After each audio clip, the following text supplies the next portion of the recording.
Hello doctors, I am Dr. Siddharth Gupta. In the last part of this session, we covered the expected image-based questions in the NEET PG examination concerning the lower limb. In this part of the session, we will try to cover the upper limb questions that are expected in the NEET PG examination of 2018. So without wasting much of our time, we begin with the questions. The first image is this. The patient is a 25-year-old male who has come to you with a history of inability to move the right arm. He has a history of throwing a ball while playing cricket. So in this question, what we see is that the right acromion process of the patient is extremely prominent and the deltoid contour on the right side is flattened as compared to that of the left side. If we look at the history, the patient has a history of throwing a ball while playing cricket. Throwing a ball involves this movement, that is flexion, abduction and external rotation. Flexion, abduction and external rotation, which is the movement which causes anterior shoulder dislocation. So the question can be asked on various topics concerning acute shoulder dislocation. Remember, I am discussing acute shoulder dislocation here and not recurrent shoulder dislocation. Recurrent shoulder dislocation would require a separate session. They can ask you what is this condition. The condition is called as anterior shoulder dislocation. They can ask you what is the reduction maneuver that you will use. The reduction maneuvers that can be used are as follows: Cocker's maneuver, Stimpson's gravity assisted method and Hippocrates maneuver. The first one, that is the Cocker's maneuver, is the most commonly used nowadays. The Stimpson's gravity assisted method and Hippocrates maneuver are no longer used commonly. So the answer should be Cocker's maneuver if they are asking you the reduction maneuver. Then they can ask you what are the clinical tests of this condition. The clinical tests of this condition are as follows: Callaway's test, Dugas test, Hamilton ruler test and Bryan's test. The Dugas test is the test in which the patient is not able to touch his opposite shoulder by the ipsilateral hand. That means if the right side is injured, he will not be able to put his right hand on his left shoulder like this. This is called as Dugas test. The Callaway's test is that the vertical circumference of the axilla is exaggerated because the humerus has dislocated and has come down. So in most of the book it says vertical circumference. Let me tell you, if you are taking the circumference of the axilla, then you can only take the vertical circumference because there is no horizontal circumference of the axilla. So if you want to understand, for simplification, we can simply say that the circumference of the axilla is increased as compared to that of the opposite side. This is called as the Callaway's test. The Hamilton ruler test says that if you were to take a ruler or a plain board and try to match the acromion process and the lateral epicondyle of the patient on the affected side, they will be in a straight line, unlike that of the opposite side, because on the left side, if you see the contour of the deltoid, this contour of the deltoid is maintained, so it will not allow the ruler to touch the acromion process and the lateral epicondyle in the straight line. The last test is the Bryan's test, in which the anterior axillary fold is pulled down because it's easily understandable. The humerus is coming anteriorly and is dropping down. Then the anterior axillary fold will be dropped down. Is at a lower level as compared to that of the opposite side. The other question that can be asked is the most common nerve injured in this type of injury. The most common nerve injured is the axillary nerve. Let me tell you that Till now, the question has been coming on axillary nerve, but with the increasing difficulty and competition, they can also ask you what is the branch of the axillary nerve which is injured. The branch is the circumflex branch of the axillary nerve. So far, the question has not been asked on this, but if they are going to increase the difficulty level, they will ask you this question. Now, more than 90% of the shoulder dislocation are anterior shoulder dislocation. 5 to 7% are posterior shoulder dislocation, and the remaining one are luxatio erecta, that is the inferior shoulder dislocation. We move on to the next image, that is this. So in this image, you see a spiral fracture of the distal third of the humerus.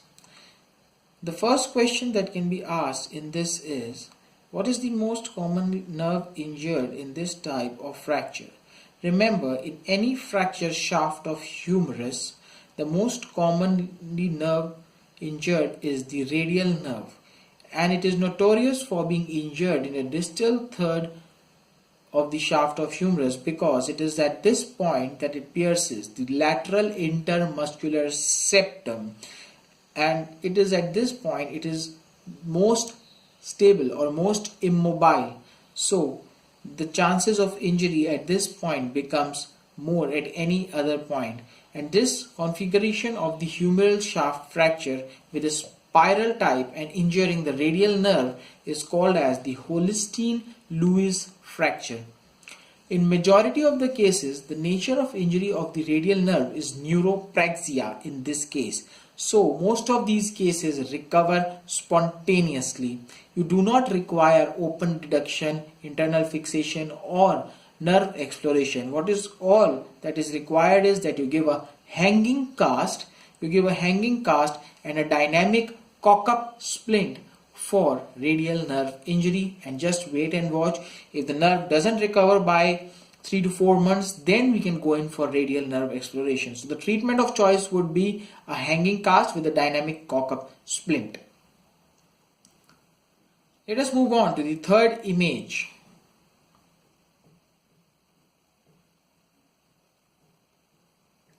This image shows you a young boy who has the forearm outwardly deviated. That is called as the cubitus valgus.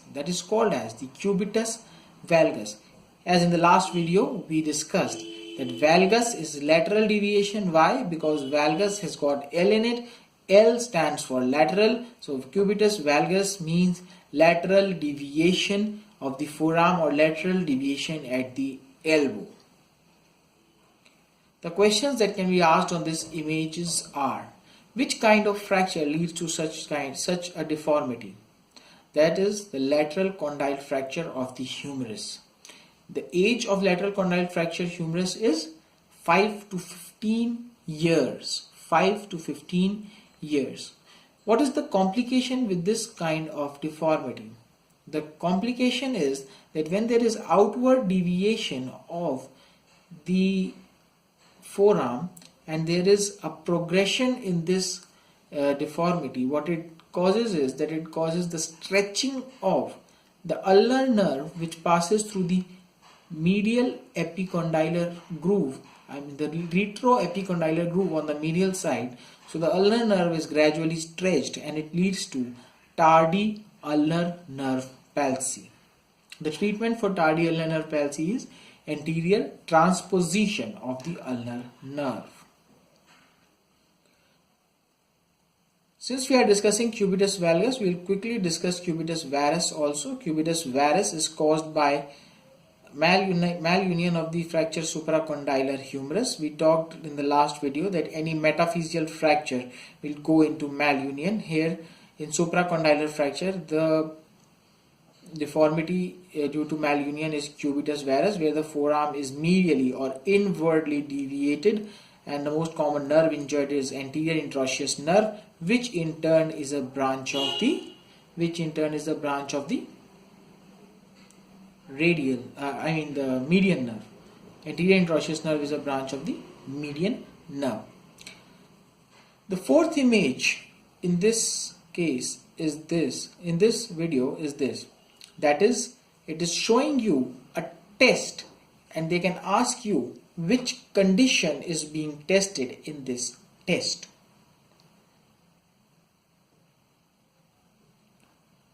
So the condition tested in this image is called as tennis elbow, and the name of the test is Cousins test. The name of the test is Cousins test. Let me tell you friends that tennis elbow, although it is known as tennis elbow, it got famous by a cricketer who suffered from this injury, that is Master Blaster Sachin Tendulkar, who suffered from this injury. Although it is known as tennis elbow, it is less commonly found in tennis players, but it is more commonly found in the normal population. At that time when the tennis elbow was described, it was described for tennis players, but it is more commonly found in people who are doing repeated extension, supination, pronation, movements at the elbow joint. These are the movements like lifting a heavy weight from table or washing clothes or anything that is involving repeated flexion and extension at the elbow joint, especially people who are washing clothes or who are into heavy weightlifting, etc. This is called as tennis elbow.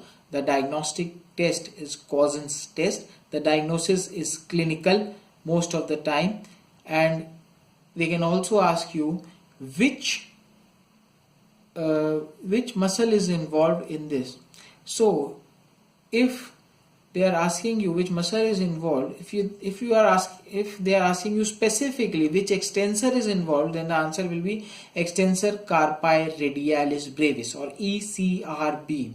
However, it involves as a whole a common extensor origin. So if both of them are in the option, you choose common extensor origin. But if they are asking you specifically which single muscle tendon or which single muscle is involved, then ECRB is the answer of choice. If both of them are in the option, then I would suggest that you read the question properly, that they are asking you a single muscle or single tendon or the causative tendons that are involved or causative muscles that are involved. You have to read the question properly for that. Single most important is extensor carpi radialis brevis. Now let us look at the next image, which is this. So this image is showing you an X-ray which shows that there is a fracture of the proximal third of the ulna. That is clearly seen. But what is not clearly seen is that the radial head, which usually articulates with the capitellum of the humerus, is dislocated anteriorly. They can ask you the questions which are as follows. Firstly, what is this injury? The answer is Monteggia fracture dislocation. Monteggia fracture dislocation. We remember Monteggia by a mnemonic MUS, M-U-S, which M stands for Monteggia, U stands for ulna, and S stands for superior radio-ulnar joint dislocation. So there is fracture of the ulna, proximal third of the ulna, and proximal radio-ulnar joint dislocation. That is why it is called as Monteggia fracture dislocation. They can ask you the classification, which is called as the Bardo classification, B-A-D-O, Bardo classification. And you must also be knowing what is the most commonly injured nerve in this. That is the posterior interosseous nerve, PIN, also known as PIN, posterior interosseous nerve, which is a branch of the radial nerve. Now let us look at the next image. They are performing a clinical test in this case. What is the clinical test that is being performed? The name of the test is Finkelstein test. Finkelstein test. This test is done for a condition which is called as de Quervain's tenosynovitis.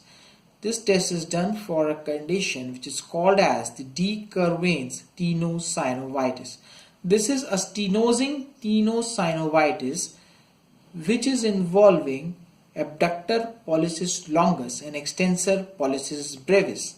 This test is done for stenosing tenosynovitis. That means because of repeated wrist movement, something like this, it causes micro injuries at this region, that is the anatomical snuff box, and it leads to the repeated micro injuries in these two tendons, abductor pollicis longus and extensor pollicis brevis, and this is a cause of pain in this region, pain in the styloid region of the body, and that is why it is also called as epicondylgia styloiditis as well.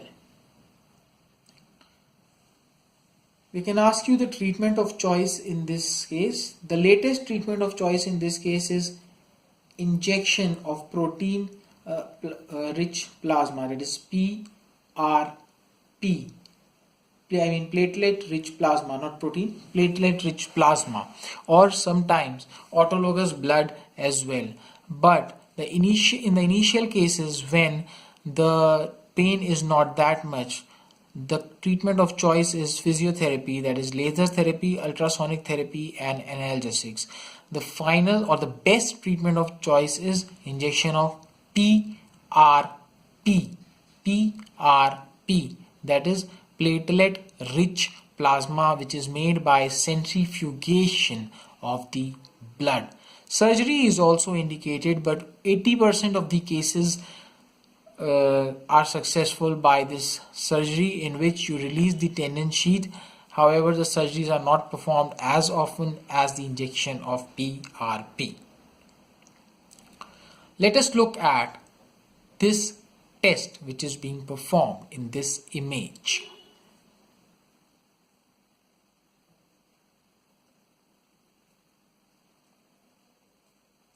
So here we see this kind of test is being performed, that is both the wrists are held in palmar flexion against each other. This test is called as the Phalen's test. This test is called as the Phalen's test. This is being done for a condition which is called as carpal tunnel syndrome. Carpal tunnel syndrome. It is an entrapment neuropathy of the median nerve, where the median nerve is compressed or entrapped in the carpal tunnel. Carpal tunnel boundary anteriorly is formed by the transverse carpal ligament proximally and flexor retinaculum distally. However, the floor or the posterior part of the carpal tunnel is formed by the carpal bones. The carpal bones. They can ask you in anatomy section what are the structures passing through the carpal tunnel. There are 10 structures, 4 tendons of FDS, 4 tendons of FDP, 4 plus 4, 8. One is flexor pollicis longus tendon, and the most volar structure is the median nerve. The patient complains of pain in the lateral 3.5 digits. In the lateral 3.5 digits, that is the thumb, the index finger, the middle finger and the radial half of the ring finger. The palm is usually painless. The reason for that is the palmar cutaneous nerve, which is a branch of the median nerve and supplying this part of the body, is passing superficial to the flexor retinaculum and is hence not involved. When you are performing the Phalen's test or palmar flexing the wrist, what you are doing is you are compressing or decreasing the volume of the carpal tunnel further so that the symptoms are provoked or reproduced. That is why this test is also called as a provocative test for carpal tunnel syndrome. There is a simple mnemonic which helps me to remember what are the conditions that can lead to or are associated with the carpal tunnel syndrome. This mnemonic is as follows: median trap.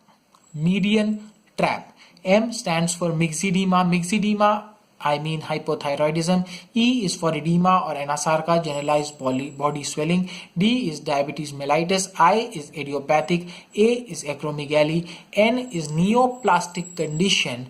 T is trauma, that is distal end of radius fracture, Colles fracture malunited can lead to carpal tunnel syndrome. R for rheumatoid arthritis.